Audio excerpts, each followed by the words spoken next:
Hey everyone. Well, we're continuing our study in the life of Joseph. God is Faithful is the name of the series. God is Faithful, the life of Joseph, and we're going to be looking at Genesis chapter 42 this evening, which I'm calling Close Encounters of an Unusual Kind. Yeah, I know I'm borrowing the movie title, but they can't stop me, so I did it anyway. Before we get into this chapter, and this is going to be an awesome study tonight because there is so much in this chapter. A lot happens, but I wanted to talk briefly by way of introduction about a very famous sermon. It's called Payday Someday. And it was a sermon that was preached by a fellow by the name of R.G. Lee. And they estimate, because Lee literally preached this sermon hundreds of times, it's estimated that some 3 million people heard Payday Someday. And that sermon, you can still find it on YouTube, I discovered. It's taken from 1 Kings chapter 21, which is the story of how the righteous man by the name of Naboth is murdered by evil Queen Jezebel so that Naboth's vineyard would pass into the possession of wicked King Ahab, Jezebel's husband. And how the Lord sent Elijah to basically confront and pronounce judgment upon both Jezebel and Ahab. And sure enough, everything that the Lord spoke through Elijah the prophet came true in the case of those two wicked people. Now that title, Payday Someday, could kind of also be true of Genesis 42. 22 years has gone by now since the events in chapter 37 where Joseph's brothers sold him into slavery, if you remember the story. 22 years. Now it is, as the brothers are going to discover, Payday Someday. Because when they travel down to Egypt, the man that they are going to be standing before to try to buy some food for their almost starving households, the second most powerful man in the world, is their brother, whom they betrayed and sold into slavery 22 years earlier. Now, let's review very quickly, if we can, the events from our last study, when we took a look at chapter 40 and chapter 41. So if you remember, at the beginning of chapter 40, Joseph was still in prison. Joseph, while he was in prison, interpreted the dreams of the chief cupbearer and the chief baker. Both of those interpretations came true exactly as the Lord had revealed to Joseph, because it was the Lord who gave Joseph the ability to interpret dreams. However, Joseph did not get out of prison because the chief cupbearer forgot about him. Then we go into chapter 41. In chapter 41, Pharaoh has two terrifying, basically, nightmares involving cows and then involving grain, and none of Pharaoh's magicians and dream experts can give him a satisfactory interpretation of these. At that point, the chief cupbearer remembered, as he said, my offenses. He tells Pharaoh in the court about Joseph. Joseph has sprung out of jail. Joseph has changed his clothes, is summoned before Pharaoh. Pharaoh gives the dreams that he had, and Joseph tells him, God is telling you, Pharaoh, what is going to happen to Egypt. You're going to have 7 years of great harvest, abundant food, and then those are going to be followed by 7 years of famine that will devastate the country. And then Joseph even goes a step further, building on the wisdom that the Lord had given him, and gives Pharaoh basically a plan saying, you need to find a wise man that can gather the food supply so the country does not perish during the years of famine. Well, Pharaoh is no fool. Pharaoh and his court look at Joseph and say, well, since you obviously have this information, you have the spirit of what we would say, the Spirit of God in you. Pharaoh would think the spirit of the holy gods. You're the man. Joseph is appointed the second most powerful man of Egypt. He begins to gather the food. During those good years, Joseph is made basically an Egyptian by adoption. Joseph marries into a very important priestly family. His new wife is Asenath. Joseph has 2 children. Both in the names of the children, Manasseh was the first one, Ephraim was the second, remind Joseph of basically his roots, his Hebrew roots. Those sons were born during the years of plenty. Then after the years of plenty comes the 7 years of famine. But Egypt has food, and the rest of the world hears about it, so people are coming from all over the world to buy food in Egypt, including Joseph's brothers.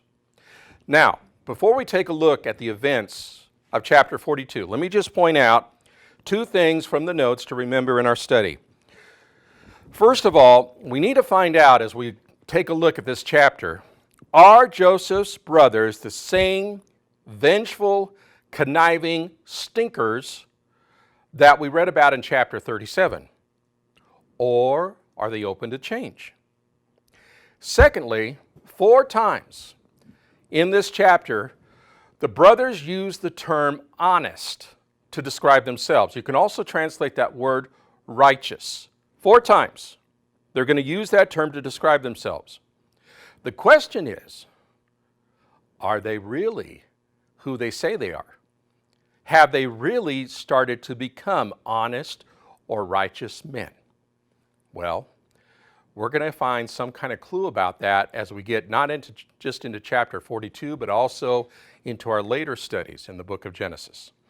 So let's go ahead and take a look, first of all, where Jacob orders his sons to Egypt. So let's take a look at the first 5 verses of Genesis 42.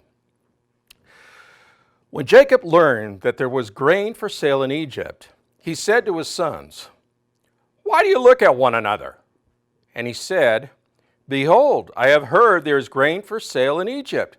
Go down and buy grain for us there so that we may live and not die." So 10 of Joseph's brothers went down to buy grain in Egypt, but Jacob did not send Benjamin, for he feared that harm might happen to him. Thus the sons of Israel came to buy among the others who came from, Thus the sons of Israel came to buy from among the others who came, for the famine was in the land of Canaan. All right. Jacob is now about 130 years old, but he is still very much the leader of the family, and he hasn't lost a step in terms of being a leader in a crisis. His brothers are kind of looking at each other, wondering what to do, and then Jacob barks at him and says, "Get down to Egypt, buy us some food." Now remember, with his age, Jacob is not exactly able to get around very much anymore. So the question is, why would Jacob have heard about food in Egypt and not the brothers, not his sons? Most likely, they knew about food in Egypt, but for some reason, they don't want to go to Egypt until finally Dad orders them to go. Why don't they want to go to Egypt? Well, remember who they sent to Egypt some 20 years ago? Egypt has some bad memories. Egypt is scary. Remember, these men are shepherds. Egypt is the most advanced civilization in the ancient world. They don't know anything about that. They're basically what we would think of as sort of country bumpkins. Also, and I put this in the notes, Egypt, when you look at it in the Old Testament, it's kind of a mixed bag. All right? So there's a little excursus here in the notes. The information revealed about Egypt in the Old Testament is mixed. On the one hand, because of the gift of the Nile River and the fact that the Nile was so regular and you could almost always count on it to overflow its banks, water the ground, put a fresh layer of soil, reap an enormous harvest, Egypt almost always had food. So it was like the breadbasket of the ancient world, clear into the time of the Romans. As a matter of fact, in the time of the Roman Empire, Rome was fed by Egyptian grain. All right? A city of over 1 million people, the food came from Egypt most of the time. But then Egypt also, though, and this is kind of the other hand about Egypt in the Old Testament, God's people are repeatedly warned, don't run down to Egypt. because too often the Israelites were tempted to think that living in Egypt would solve their problems. Living in Egypt would provide them food, would provide them security, and therefore they would not trust the Lord. So, Numbers chapter 14, the Israelites rebel. They are not going to go into the promised land even though the Lord has told them to go. Instead, they say, hey, let's appoint a new leader. We don't like Moses. We don't like Aaron. Let's appoint a new leader and we're going back to Egypt. Didn't happen.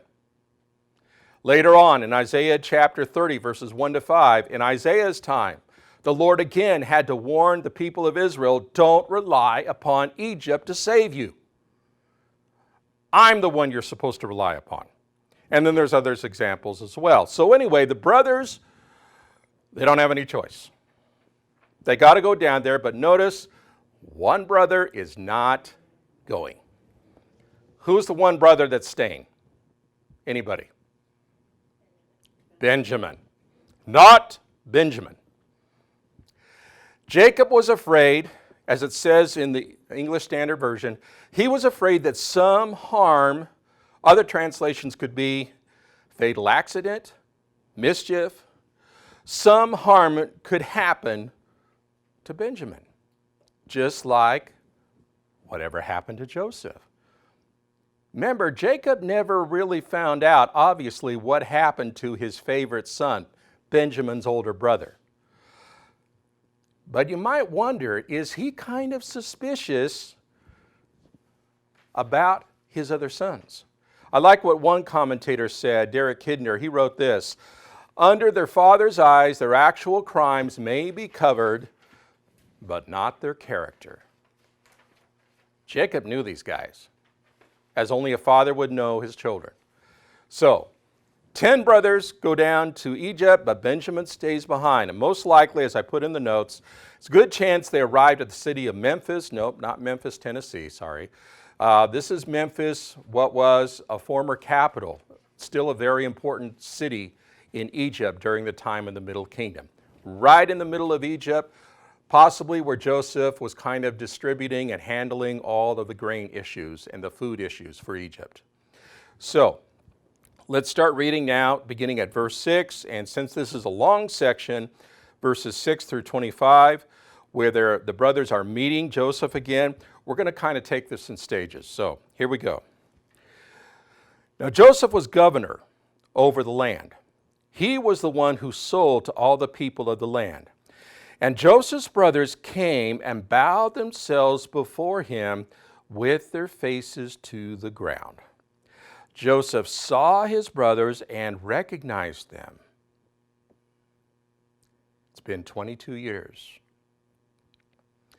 Remember Joseph when he named Manasseh and Ephraim? Manasseh, the name meant forgetful, and Joseph said, God has made me forget the troubles I have had and forget the troubles of my family. Well, those troubles come flooding back.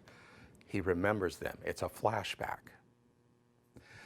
But he also, as we're going to read in just a moment, he remembers the dreams. Why don't the brothers recognize him? Joseph doesn't look anything like what he used to.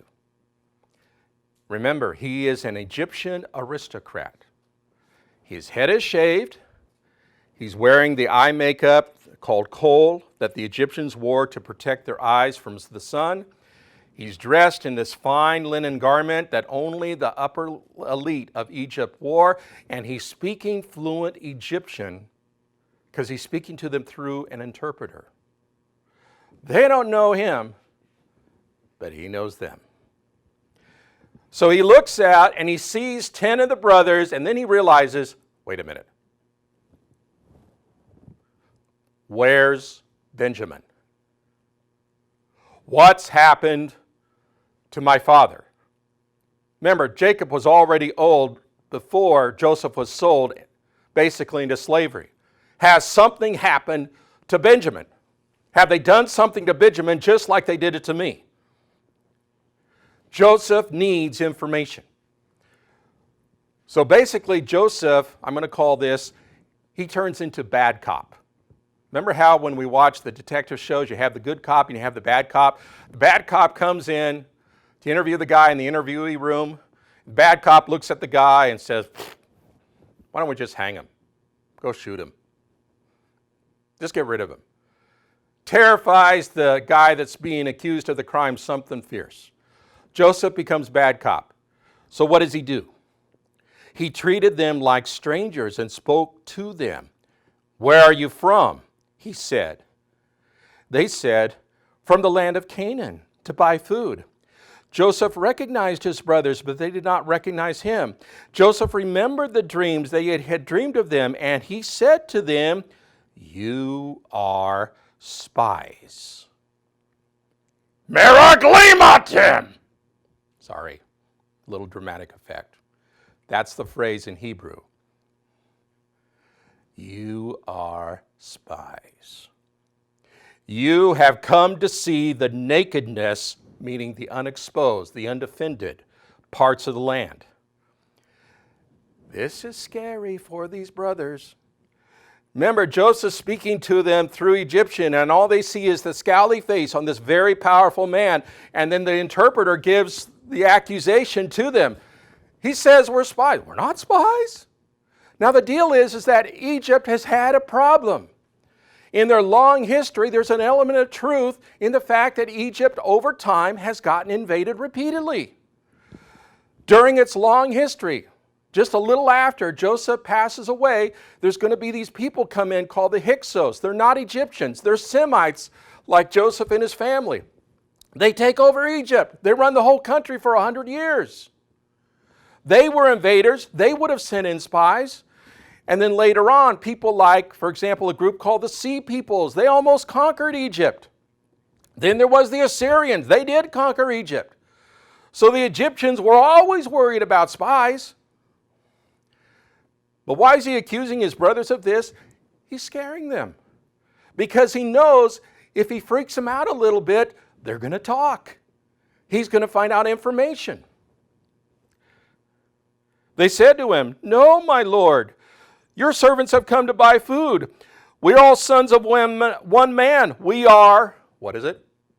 Honest. That's the first time. First time of 4 times they'll say it. We are all sons of one man. We are honest men. Your servants have never been spies. Joseph is probably thinking, oh, so if you say that you're honest men now, maybe we can find out just how honest you really are. He said to them, no, it is the nakedness of the land that you have come to see. And they said, now they start giving out more information. We, your servants, are 12 brothers, the sons of one man from the land of Canaan. And behold, the youngest is to this day with our father, and one is no more. In other words, they're trying to explain themselves and say, look, we're all a family clan. Who ever heard of a clan of spies? Not even the Hatfield and McCoys went that far. But Joseph said to them, it is as I said, you are spies. By this you shall be tested. You say you're honest men, let's find out. By this you shall be tested. By the life of Pharaoh, you shall not go from this place unless your youngest brother comes here. Send one of you and let him bring your brother while you remain confined, that your words may be tested, whether there is truth in them, or else by the life of Pharaoh, surely you are spies. And they put them together in custody for 3 days. Well, his intention was to unnerve his brothers, to get them starting talking, and he did. They do start to talk. And he proposes this harsh test. I'm going to send one of you back. The rest of them are going to stay here with me in custody. Bring the brother down, and then I'll let you go. Well, part of the reason why Joseph later changes his mind is, remember, the brothers have donkeys to carry the grain. One donkey can carry about 100 pounds of grain. That's not going to last long with Jacob's extended family. So it's really in the best interest of the extended family that Joseph changes plans, which is what he does. But in the meantime, The brothers are experiencing a little taste of what Joseph went through for 13 years. Slavery, and then also being confined. All right. I like what my childhood pastor said. He said the two greatest evangelists are memory and misery. And that's what the brothers are beginning to experience. All right. So beginning with verse 18, Joseph, after the 3 days, calls the brothers back into his presence. Now, we noticed how he was basically bad cop, scaring the brothers. Now he switches strategies. He's going to become good cop. All right? On the third day, verse 18, Joseph said to them, "Do this and you will live, for I fear God." Obviously, we know this is true about Joseph. We've seen abundant evidence that he fears God, but it would be something totally unexpected for the brothers to hear from an Egyptian official. Occasionally in Genesis, we come across basically what we would call more or less pagans who feared and respected the Lord. Best example of this would be Melchizedek. Melchizedek, his story briefly appears in chapter 14, verses 17 to 20, where Melchizedek blesses Abraham in the name of God Most High, El Elyon. And Abraham acknowledges that Melchizedek, the ruler of what is later Jerusalem, is worshiping basically the same God that Abraham is worshiping. And Abraham then donates a tenth of the proceeds from his war battles to Melchizedek. So Melchizedek would have been a godly man even though he wasn't a Hebrew. So Joseph is saying, I fear God. I respect God. But the issue is this. Do the brothers fear and respect the God that they know their father Jacob worships? So far, we haven't seen much evidence of true godly fear in the lives of these brothers. But again, it knocks the brothers a little off kilter, wondering, okay, what does he mean by fearing God? What is this guy going to do to us now? So what does he say? Do this and you will live, for I fear God. If you are honest men, let one of your brothers remain confined where you are in custody, and let the rest go and carry grain for the famine of your households. And bring your youngest brother to me, so that your words may be verified, and you shall not die. Yeah, you can imagine as they're hearing this Egyptian saying this through the interpreter, they're thinking, how in the world are we going to get Benjamin away from our father?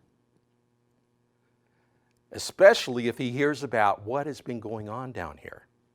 How are we going to basically persuade Father to trust us? I don't think he trusts us very much. So then the brothers begin to have a private conversation, thinking, of course, Joseph can't understand him. Then they said to one another, in truth, we are guilty concerning our brother. They, guys, have not called Joseph their brother since clear back before events in chapter 37. But now he's once more their brother as they talk amongst themselves. In that we saw the distress of his soul when he begged us, and we did not listen. That is why this distress has come upon us. Remember we talked about in chapter 37, they threw Joseph into the cistern or into the pit. And Joseph was screaming and crying out all night to be set free. And they just sat around and laughed at him and ate their lunch and ate their meals and made fun of him. They saw Joseph's distress 22 years ago, and it's haunted them ever since. This is an example of what we call in Scripture judicial guilt. They ignored Joseph's distress. Now they are experiencing a similar distress. Galatians 6:7, do not be deceived. God is not mocked. For whatever one sows, that he will also reap. Now remember, they don't realize Joseph can understand every word they're saying. But in the meantime, Reuben answered them. Good old Reuben. Seems to always have to speak up. He usually says the wrong thing. Reuben answered them, "Did I not tell you not to sin against the boy? But you did not listen. So now there comes a reckoning for his blood." Oh, thank you, Reuben. By the way, a reckoning for his blood, according to Genesis chapter 9, verses 5 and 6, by God's own word, is basically death. You take the life of one person, the Lord says under the Noahic covenant, that person's life is forfeit. Whoever committed murder, their life is forfeit. That's what Reuben is talking about. Not exactly an encouraging thought, but there's Reuben for you. They did not know that Joseph understood them, for there was an interpreter between them. And he turned away from them and wept. See, Joseph is maintaining this hard exterior, especially in the initial conversation. And he's somewhat yielding now by giving them an out. But deep down, Joseph really, really loves his brothers. The thing is, he's not sure if he can trust his brothers. Are they different men, truly? Are they still the same kind of men that he remembered that betrayed him and sold him into slavery? Until he knows what they're really like, he's not going to reveal his identity to them. Then he turned away from them and wept. And he returned to them and spoke to them, and he took Simeon from them and bound him before their eyes. Now, why Simeon? Simeon is the second oldest brother. Joseph just heard that Reuben had tried to save him. And we know that from the events back in chapter 37. Excuse me. Well, Joseph didn't know that until Reuben does his little speech to his brothers, and he's like, okay, I'm not going to grab Reuben then, because Reuben at least tried to intervene. I'll get Simeon. And by the way, another reason probably why he picked Simeon is because Simeon and the next brother, Levi, they were the two main brothers that were in charge of basically slaughtering a lot of the people in Shechem, following the rape of their sister Dinah. That's clear back in Genesis chapter 34. It's interesting when you get to where Jacob is pronouncing his blessings from his deathbed upon all of his sons, he does not have one good thing to say about either Levi or Simeon. And who knows, maybe Simeon even was the one that was kind of the big instigator in encouraging the brothers to persecute Joseph. So for whatever reason, Simeon, it's you. He's bound before the rest of them. He's taken back into confinement. The other brothers are left, but before they go, verse 25, Joseph gave orders to fill their bags with grain and to replace every man's money in his sack and to give them provisions for the journey, and this was done for them. So now they're heading back to Canaan, back to Hebron, back to Father Jacob. Can you imagine their thoughts as they're on their way home? How are we going to persuade Father to release Benjamin? How much should we tell him about what happened to us, given that we have to somehow wheedle Benjamin away from our father? And then there's an unexpected, nasty surprise. Starting at verse 26. Then they loaded their donkeys with their grain and departed, and one of them opened his sack to give his donkey fodder at the lodging place, and he saw his money in the mouth of his sack. Now, by the way, they didn't have coins back then. Coins would not be invented in the ancient world of the ancient Near East until around 500 BC. So you would have basically a weight of silver, little chunks of silver tied up in a little bag. So he opens up, and there's the bag.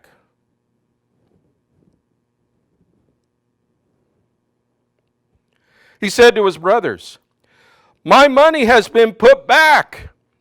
Here it is in the mouth of my sack."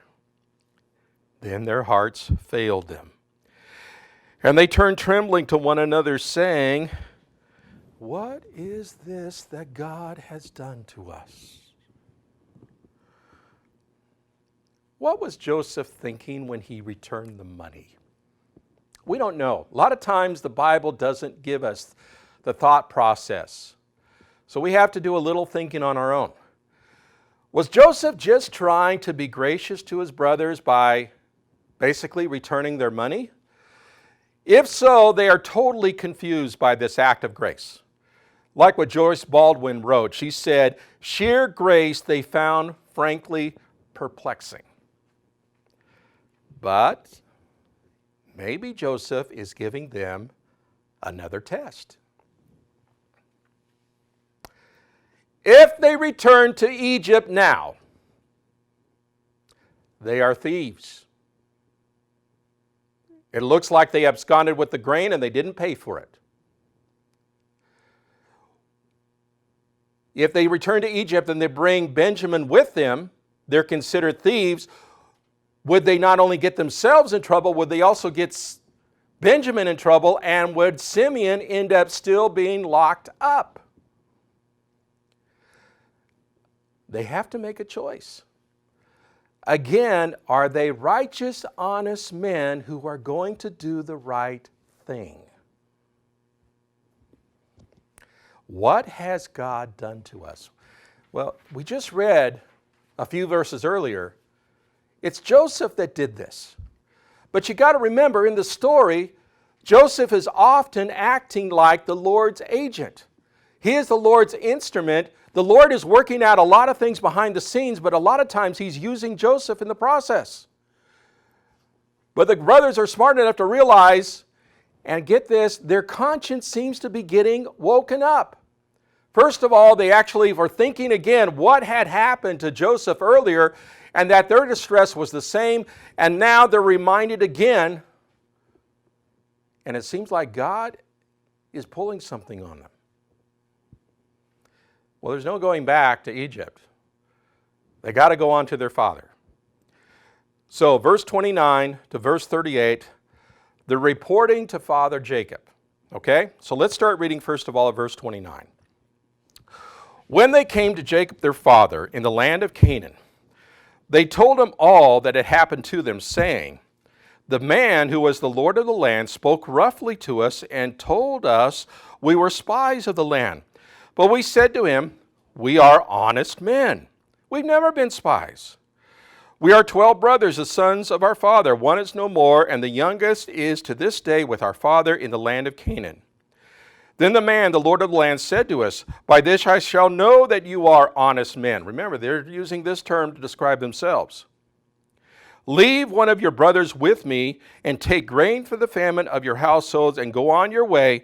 Bring your youngest brother to me. Then I shall know that you are not spies but honest men, and I will deliver your brother to you, and you shall trade, or some of our Bibles say, you shall travel freely in the land. Now, guys, this is an incomplete report. They're not telling Jacob everything. Notice there's no mention about the imprisonment. Notice they threw in that little bit at the end that, hey, if we do this, the man's going to allow us to trade freely, to travel freely throughout Egypt. Joseph never said that. They're trying to kind of sweeten the deal a little bit with their father. Meantime, notice Jacob hasn't said one word. He's counting. You guys are one down. Where's Simeon?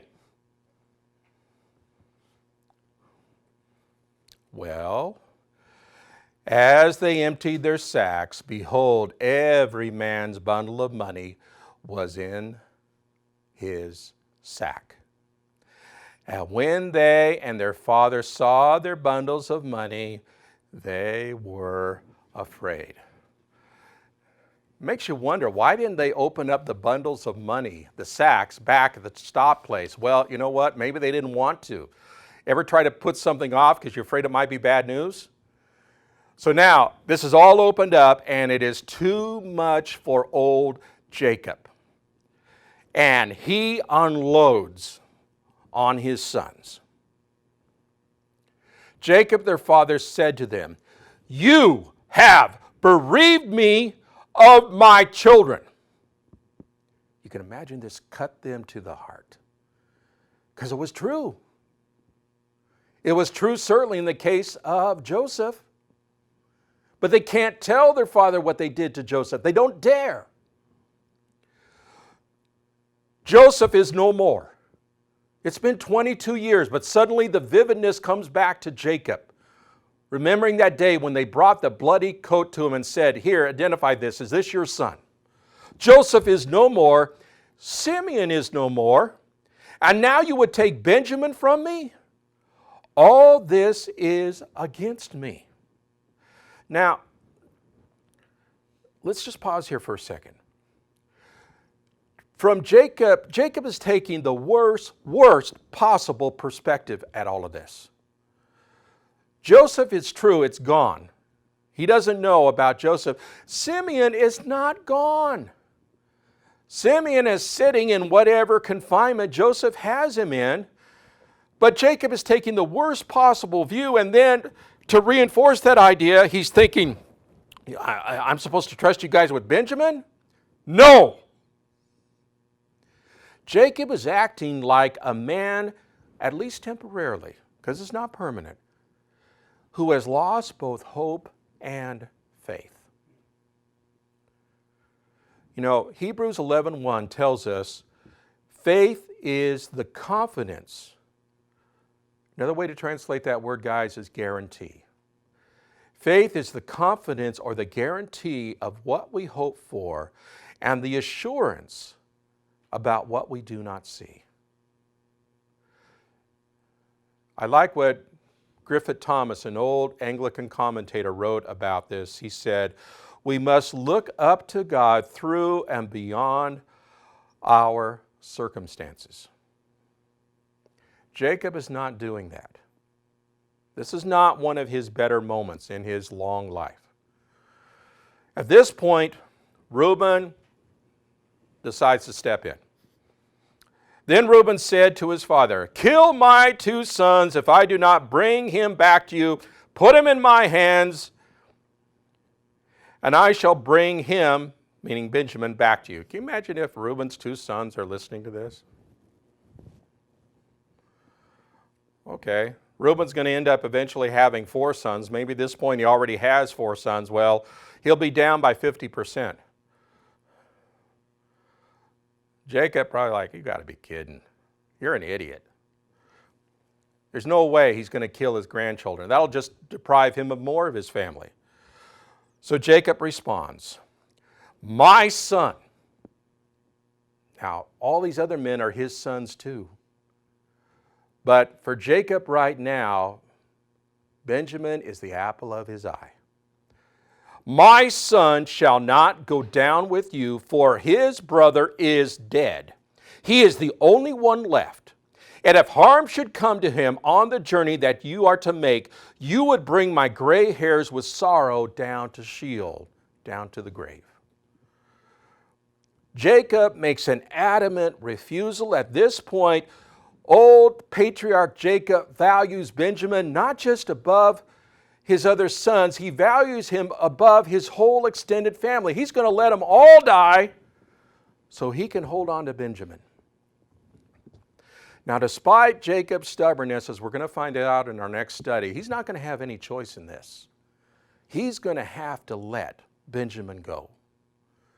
Otherwise, they're all dead. So it's kind of a bad place to leave it, but that's as far as we're going to get tonight. Okay?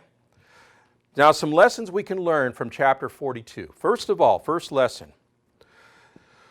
Never think that anyone's hardened heart is beyond the reach of God's healing touch. These brothers were rascals, but we're starting to see that God is changing them. And I included 2 references to 2 other people in Scripture. Manasseh, he was a stinker. God changed him, and of course, the Apostle Paul. Because Paul said himself, I am the chief of sinners. Yet God saved him. Number 2, We often fearfully resist what is actually the Lord's blessing in our lives. We need to trust Him. Jacob is adamantly digging his heels in. He doesn't want to let Benjamin go, but letting his son go is going to finally start to turn things around for his family. And finally, number 3, typically the best way for the Lord to remold us is by our trials. The brothers are hurting. The brothers are suffering. They're confused. They don't know what to do. But you know what? God's changing them. He's remolding them and changing them by the trials they're going through. Well, that's it for tonight. Hope to see you next week as we take a look at chapter 43. Bye-bye.